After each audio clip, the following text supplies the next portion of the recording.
My self Aamir Shahzad pharmacist. आज हम बात करेंगे कि अगर आपको लीवर यानी जिगर का कोई मसला है, या उसमें गर्मी हो गई है, या उसमें सोजिश आ गई है, या हेपेटाइटिस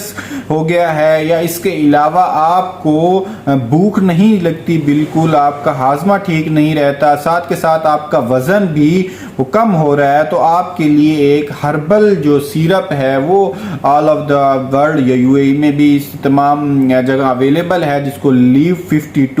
टैबलेट फॉर्म में भी आता है, सिरप फॉर्म में भी आता है। तो ये बड़ा ही मुफीद है आपके लीवर के फंक्शन के लिए, या उसको मुख्तलिफ बीमारियों से बचाने के लिए भी आप इस्तेमाल कर सकते हैं। या आपको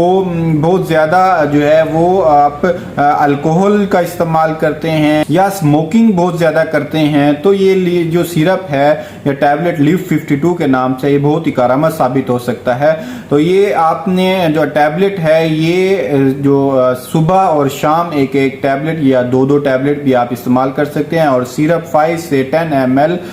डेली जो है वो आप इस्तेमाल कर सकते हैं। बहुत शुक्रिया।